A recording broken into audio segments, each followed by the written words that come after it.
बिस्मिल्लाहिर्रहमानिर्रहीम, अस्सलाम वालेकुम नाज़रीन। मैं इमरान खान हूँ। उर्दू की एक कहावत है कि खोदा पहाड़ और निकला चूहा। बार बार फॉरेन फंडिंग का जिक्र किया गया, बार बार ममनुआ फंडिंग का जिक्र किया गया और पता नहीं पाकिस्तान तहरीक इंसाफ के साथ क्या होने जा रहा है। बल्कि हमारा एक जियो टीवी है, उसके ऊपर तो खबरें ऐसे चल रही थी कि तमाम दफातर सील हो जाएंगे। पाकिस्तान तहरीक इंसाफ के तमाम जितने MNAs हैं वो नाअहल हो जाएंगे। पार्टी की क़यादत जो है वो हमेशा के लिए नाअहल हो जाएगी। पार्टी की रजिस्ट्रेशन ख़त्म हो जाएगी और पाकिस्तान तहरीक इंसाफ नाम की कोई चीज़ न थी, न रहेगी। और इस तरह की कोई कानूनी चीज़ें बयान की जा रही थी। मुख्तलिफ लोगों की मुख्तलिफ ख्वाहिशात थी और उन ख्वाहिशात को ख़बर बनाकर पेश किया जा रहा था। एक पॉलिटिकल पार्टी को जब आप अवाम में शिकस्त नहीं दे सकते तो आपके पास आखिरी हल ये रहता है कि आप तकनीकी बुनियादों के ऊपर कानून की चीज़ों का सहारा लेते हुए चीज़ों को तोड़ मरोड़ के पेश करें और उनका रास्ता टेक्निकल बुनियादों के ऊपर बंद कर दें, बजाय इसके कि आप पब्लिक में जाकर उनके खिलाफ वोट लें या उनके खिलाफ राय आमा को हमवार करें। मिसाल के तौर पे तहरीक इंसाफ के साथ हुआ क्या, ये केस की तफसीलात मैं आपको बताने वाला हूँ। तहरीक इंसाफ के साथ ये हुआ कि ताकतवर हल्कों को ये पसंद नहीं आ रहे थे, ख़ास तौर पे इमरान खान साहब, और वो हल्के पाकिस्तान के अंदर भी हैं और पाकिस्तान के बाहर भी हैं, जैसे अमेरिका और बाकी लोग। उन्होंने कहा निकालो इनको, उन्होंने निकाल दिया महंगाई का बहाना बनाकर। लेकिन उसके बाद इमरान खान साहब की मकबूलियत में कई गुना इजाफा हो गया और उनके मुखालिफिन जो हैं वो बिल्कुल दबते चले गए। तो कई तरीके किए गए, कभी तोशा खाना लाया गया, कभी फरागोगी लाई गई, कभी कुछ बेशुमार प्रोपेगेंडाज, बेशुमार मीडिया को खाने शाने, मीडिया के साथ जो है वो उन्होंने बैठ के मीटिंग्स की। अब मीडिया वाले खुद बताना शुरू हो गए हैं। सना बुच्चा साहिबा ने बताया कि सहाफ़ियों को बुलाकर अफ्तारी के ऊपर कहा जा रहा है कि अब घड़ी के ऊपर ये कर दो, फलां चीज़ के ऊपर। तो जब कुछ भी नहीं हो पाया तो फाइनली फिर ये किया गया कि अब क्योंकि अवाम मान नहीं रही और अवाम के अंदर इस पॉलिटिकल पार्टी का तासुर नीचे नहीं जा रहा, लिहाजा किया कुछ और जाए और टेक्निकल बुनियादों पर इनको काबू किया जाए। तो पिछले महीने एक फैसला महफूज किया गया था इलेक्शन कमीशन ऑफ पाकिस्तान में। आज वो फैसला सुना दिया गया है। 68 सफ़ों का ये फैसला है। इस फैसले के अंदर कुछ चीज़ें बड़ी अहम हैं, वो मैं आपको बता देता हूं।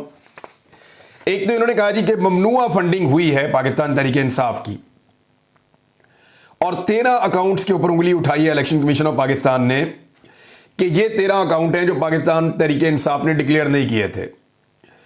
फिर उसके बाद उन्होंने कहा जी कि जो बाहर से कंपनियों से फंडिंग आई है, उन्होंने नाम भी लिए चीफ इलेक्शन कमिश्नर ने, वो जो कंपनियों से फंडिंग आई है वो फंडिंग ममनुआ है और उसको क्यों ना पैसे को जब्त कर लिया जाए या ले लिया जाए पाकिस्तान तहरीक इंसाफ से।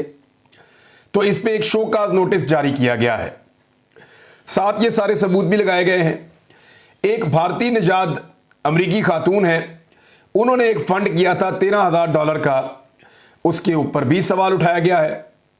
मुख्तलिफ कंपनी से जो फंड आए हैं उन पे भी सवाल उठाया गया है और LLC के ऊपर भी सवाल उठाया गया है। ये LLC क्या होती है? ये होती है लिमिटेड लायबिलिटी कंपनी। मैं आपको बताऊंगा ये क्या होता है। उन्होंने कहा जी ये सारी चीजें जो है ममनुआ फंडिंग के जुमरे में आती हैं। पाकिस्तान में इलेक्शन कमीशन का एक कानून बना हुआ और साथ में एक चीज और की जो बहुत इंपॉर्टेंट है कि इसको खबर को पहले तो ऐसे पेश किया गया कि इमरान खान का जो बयान हल्फी जमा करवाया गया था इलेक्शन कमीशन ऑफ पाकिस्तान में, वो गलत करार दे दिया है।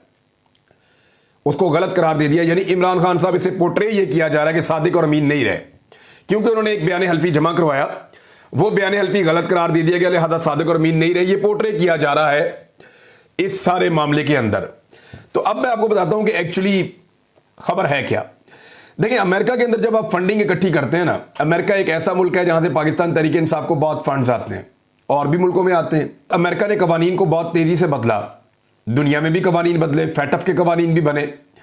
तो वहां पे अमेरिका में यह किया गया कि आप फंडिंग इकट्ठी नहीं कर सकते किसी भी पार्टी के लिए या किसी भी NGO के लिए या किसी भी मकसद के लिए जब तक कि आप वहां पे एक अपने आप को रजिस्टर्ड नहीं कर लेते कंपनी की सूरत में।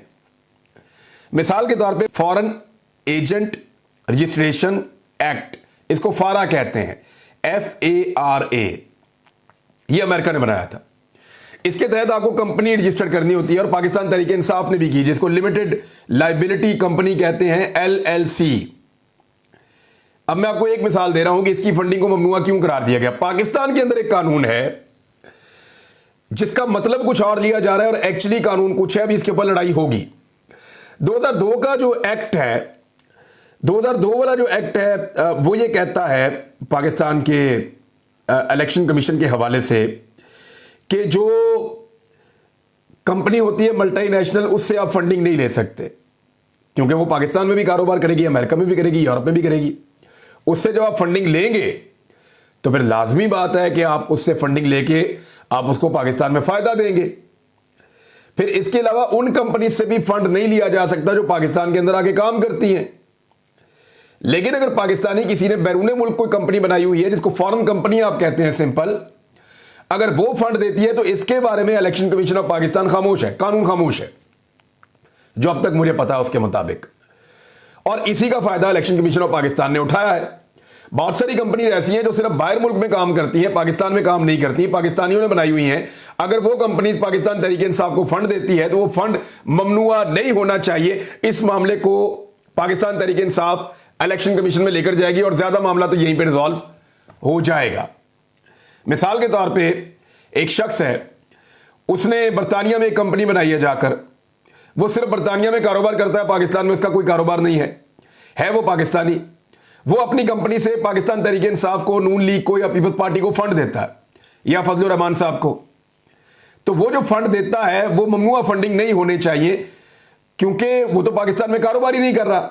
हाँ, अगर वो पाकिस्तान में अगर कारोबार करे तो फिर इस पे कंफ्लिक्ट ऑफ इंटरेस्ट आता है, तो यहां पे ममनुआ फंडिंग हो सकती है। अब अमेरिका में जो लिमिटेड लायबिलिटी कंपनी, क्योंकि अमेरिकन कानून फारा के मुताबिक आप कंपनी बनाएंगे तभी आप पैसा इकट्ठा करेंगे और फिर आप हर 6 माह बाद उसका रिकॉर्ड जमा करवाएंगे अमेरिका के अंदर। ये जो LLC है, लिमिटेड लायबिलिटी कंपनी, ये बाकी पॉलिटिकल पार्टीज ने भी बनाई हुई है अमेरिका में। ये सिर्फ PTI ने नहीं बनाई। अभी बाकियों का फॉरेन फंडिंग का या ममनुआ फंडिंग का केस खुलेगा तो पता चलेगा। एक तो फॉरेन फंडिंग ये होती है कि बाहर का कोई मुल्क या कोई बहुत बड़ी तंजीम वो एक दूसरे मुल्क को या पाकिस्तान को पैसा भिजवा रही है किसी एक पॉलिटिकल पार्टी को, और उसके जरिए से पाकिस्तान में दहशतगर्दी करवा रही है या पाकिस्तान के हालात खराब करवा रही है या ऐसे इकदाम करवा रही है जो रियासत मुखालिफ इकदाम हैं, तो उसको कहते हैं फॉरेन फंडिंग। और उसके ऊपर इलेक्शन कमीशन कोई एक्शन नहीं ले सकता, उस पर एक्शन लेती है हुकूमत पाकिस्तान। लिहाजा फॉरेन फंडिंग वाला तो चैप्टर आप करें सबसे पहले बंद, और उस पर लगाएं आप क्रॉस कि जिन लोगों की ख्वाहिश थी कि फॉरेन फंडिंग साबित हो जाएगी, तहरीक इंसाफ नायल हो जाएगी, इमरान खान साहब नायल हो जाएंगे और सारी पार्टी उड़ जाएगी और कुछ इनके पल्ले नहीं बचेगा, तो ऐसा कुछ नहीं हुआ। फॉरेन फंडिंग वाला तो चैप्टर हो गया क्लोज। अब रह गया ममनुआ फंडिंग वाला। ममनुआ फंडिंग में बेशतर जो है वो फॉरेन कंपनीज हैं। इनका मामला मैंने आपको पहले बताया कि वो रिजॉल्व हो सकता है। लिमिटेड लायबिलिटी कंपनी जो है, ये एक ऐसा मामला है जो अमेरिका में आपको उनके कानून के मुताबिक करना ही पड़ता है, जो भी करे। वो बाकी पॉलिटिकल पार्टीज का भी है, तो इसमें बाकी पार्टियों से भी जवाब मांगा जाएगा। पीपल्स पार्टी और नून लीग की भी कंपनीज हैं। अब तहरीक इंसाफ का जितना पैसा आया वो लीगल चैनल्स के साथ आया है, कानूनी चैनल्स के साथ आया है और बैंकों के अंदर आया है। अब उनमें से कुछ बैंकों की ट्रांजैक्शंस के ऊपर इलेक्शन कमीशन को एतराज है, और वो ये कह रहा है कि पैसा जिन लोगों ने भेजा है हमें उन कंपनीज के ऊपर एतराज है, इसलिए ममनुआ फंडिंग है। इसको वो ये नहीं कह सकते कि ये दहशतगर्दी के लिए आई, इसको वो फॉरेन फंडिंग नहीं कह सकते, इसको कुछ और नहीं कह सकते। इसको सिर्फ ये कह सकते हैं कि हमारे कानून के मुताबिक, हमारी अंडरस्टैंडिंग के मुताबिक ये जो फंडिंग आई है ये उस तरीकेकार से नहीं है जो तरीकेकार पाकिस्तान के कानून में लिखा हुआ है। या तो कानून तब्दील करें तो या फिर इसको हम ममनुआ करार दे रहे हैं। अब इसके अंदर बहस की बहुत गुंजाइश है और ये एक शो काज है। तहरीक इंसाफ को एक शो काज जमा करवाया गया है, तो इलेक्शन कमीशन ये चैलेंज करेगी पाकिस्तान तहरीक इंसाफ, और पाकिस्तान तहरीक इंसाफ ने फैसला किया है कि वो इसको चैलेंज करेंगे और इसको जो है वो अदालत में भी जाएंगे और शोकाज का जवाब भी देंगे और इसके हर पहलू के ऊपर बात करेंगे। इलेक्शन कमीशन ऑफ पाकिस्तान ने पाकिस्तान तहरीक इंसाफ का केस मजबूत कर दिया है। उन्होंने कई जगह से हद से तजावज़ किया है। यानी इसकी खबर ये बनाई गई कि इमरान खान साहब का बयान हल्फी गलत करार दे दिया इलेक्शन कमीशन ऑफ पाकिस्तान ने। एक तो सुप्रीम कोर्ट ऑफ पाकिस्तान के फैसले के मुताबिक किसी भी बयान हल्फी को, ये अनवर मंसूर साहब ने बताया, किसी भी बयान हल्फी को या सर्टिफिकेट को गलत करार नहीं दे सकता इलेक्शन कमीशन ऑफ पाकिस्तान। ये हक सिर्फ और सिर्फ अब सिविल कोर्ट का है, ये सिविल कोर्ट का हक है। ये हक जो है वो इलेक्शन कमीशन ऑफ पाकिस्तान का नहीं है कि वो बयान हल्फी को गलत करार दे और वो ये कहे कि ये गलत है। और अव्वल तो ये बयान हल्फी था ही नहीं, इसको मैं आपको फिर क्लियर कर दूं कि ये बयान हल्फी नहीं था। अनवर मंसूर साहब ने जो बताया वो ये बताया कि ये एक सर्टिफिकेट है, ये बयान हल्फी नहीं है। और सर्टिफिकेट जो होता है वो ऑन ओथ नहीं होता। जैसे मियां नवाज शरीफ साहब ने तो एक बयान हल्फी जमा करवाया था, उस बयान हल्फी में जो इंफॉर्मेशन थी वो गलत थी और वो उन्होंने बयान हल्फी हलफ लेकर जमा करवाया था, ऑन ओथ थे मियां नवाज शरीफ साहब। तो इसलिए वो 62-63 के मुताबिक सादक और अमीन नहीं रहे। इसको तो आप कर दें क्लियर। अब आ जाए ये वाले मामले में, ये सिर्फ एक सर्टिफिकेट है और ये सर्टिफिकेट जिस शख्स ने जमा करवाया, इमरान खान ने या कोई भी जमा करवाता है तो वो कहता है कि मैं अपने नॉलेज और बिलीव के मुताबिक, best of my knowledge and believe, यानी जो मुझे इस वक्त इल्म है इस सारे मामले का उसके मुताबिक और जो मैं यकीन करता हूं अपने टीम के ऊपर उसके मुताबिक, जो मेरे पास इंफॉर्मेशन है उस पर मैं ये सर्टिफिकेट आपको जमा करवा रहा हूं। ये कोई जाती मालूमात का बयान हल्फी नहीं होता कि मैं बयान हल्फी लेता हूं कि मेरी इतनी बीवी, इतने बच्चे हैं, मेरे पास इतनी गाड़ियां, इतनी जायदाद है, मेरे बैंक में इतने पैसे पड़े हुए। ये वो वाला बयान हल्फी नहीं है कि मैंने फलां चीज जो है वो ऐसे बनाई थी, ये वो वाला बयान हल्फी नहीं है। अपनी जाती मामलात के ऊपर बयान हल्फी एक अलग चीज होती है। इलेक्शन कमीशन ऑफ पाकिस्तान को जमा करवाया गया सर्टिफिकेट एक पार्टी के सरबराह की जानिब से, वो एक अलग चीज होती है। इसके ऊपर आप सादिक और अमीन के मामले के ऊपर जाकर बहस नहीं कर सकते। लेकिन अभी एक चीज तो दे दी है ना इलेक्शन कमीशन ऑफ पाकिस्तान ने इमरान खान साहब को, और चीज ऐसी दी है जिसके ऊपर अब सारी पॉलिटिकल पार्टीज कहेंगी कि वो सर्टिफाइड सादिक और अमीन, अब सादिक और अमीन नहीं रहा। इलेक्शन कमीशन ऑफ पाकिस्तान ने उसको झूठा करार दे दिया है। अब ये कहा जाएगा बार बार ये कहा जाएगा और इसका प्रोपेगेंडा किया जाएगा और इस प्रोपेगेंडा के जरिए खेलने की कोशिश की जाएगी, लेकिन फायदा कोई नहीं होगा क्योंकि इनको अदालत के अंदर ले जाकर 1 मिनट में उड़ाया जा सकता है और ये कोई ऐसी चीज है ही नहीं। अगर तो हुकूमत पाकिस्तान को ये लगता है कि तहरीक इंसाफ ने फॉरेन फंडिंग ली है और वो इसको मजीद खेलना चाहते हैं, क्योंकि ताकतवर हल्के जिन्होंने इमरान खान को निकाला है वो इतने आराम से तो वापस आने नहीं देंगे। अब वो इन 68 सफ़ों के अंदर चीजें निकालेंगे जो डाली गई हैं और खुद डलवाई गई हैं, उन चीजों को निकालकर इमरान खान को स्क्रू करने की कोशिश करेंगे। तो आने वाले दिनों में जो तलवार लटकाई जा रही है इमरान खान के ऊपर, वो बाकी पॉलिटिकल पार्टीज के ऊपर भी लटक गई है। किसी वक्त भी अगर फजलुर रहमान से पूछा जाए कि लीबिया से जो पैसे आ रहे थे उसका जवाब दें तो वो है फॉरेन फंडिंग। 2013 में नवाज शरीफ साहब जिन तैयारों में और हेलीकॉप्टरों में सफर कर रहे थे, उनकी पेमेंट्स या उनकी चीजें कौन कर रहा था? अरब्स कर रहे थे। वो है फॉरेन फंडिंग, उसका जवाब दें। तो जवाबात आपको देने पड़ेंगे उन चीजों के जिनमें बहुत बुरी तरह फंस गई हैं बाकी पॉलिटिकल पार्टीज। पीएमएलएन ने आज तक कोई जवाब नहीं दिया। मेरे पास पूरी उनके पास डिटेल पड़ी है फंडिंग की, मैं किसी वक्त आपको वो सुना भी दूंगा निकाल के। और पीपल्स पार्टी ने भी आज तक कोई जवाब नहीं दिया, सबकी डिटेल्स यहां पे मौजूद हैं। अब इमरान खान साहब तो इसमें से निकल गए हैं काफी हद तक, बाकी वो इसको चैलेंज करेंगे। अभी एक लंबा प्रोसीजर है, पहले इलेक्शन कमीशन के अंदर फिर जाएगा, वहां लंबा चलेगा, फिर ये हाई कोर्ट के अंदर जाएगा, वहां लंबा चलेगा, फिर ये सुप्रीम कोर्ट के अंदर जाएगा, वहां लंबा चलेगा। तो ये इतनी जल्दी नहीं होने वाला। जो इलेक्शन है उससे कोई नहीं भाग सकता, अल्टीमेटली जाना सबको इलेक्शन में पड़ेगा।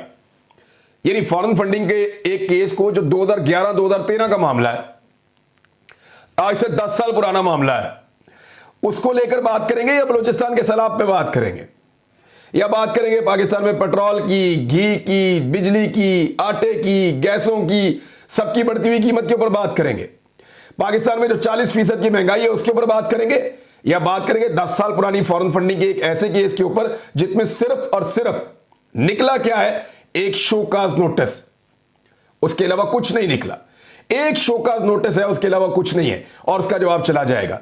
दूसरा ये जो कहा जा रहा है कि एक बयान हल्फी है जो गलत करार दिया गया, तो बयान हल्फी तो था ही नहीं पहले दिन से, वो एक सर्टिफिकेट था, best of his knowledge and believe, उसने जमा करवाया था पार्टी चेयरमैन ने। और मजे की बात यह है कि आसिफ अली जरदारी ने या बिलावल भुट्टो जरदारी ने या नवाज शरीफ साहब ने आज तक वो सर्टिफिकेट ही जमा नहीं करवाया। नवाज शरीफ साहब पार्टी के सरबराह हैं और सर्टिफिकेट जमा करवा रहे हैं राजा जफरुल हक से। दाल में कुछ काला नहीं है, पूरी दाल ही काली है। आसिफ अली जरदारी साहब या बिलावल नहीं करवा रहे, नैयर बुखारी साहब से जमा करवा रहे हैं। तो दाल में कुछ काला नहीं है, पूरी दाल ही काली है इनकी पॉलिटिकल पार्टीज की।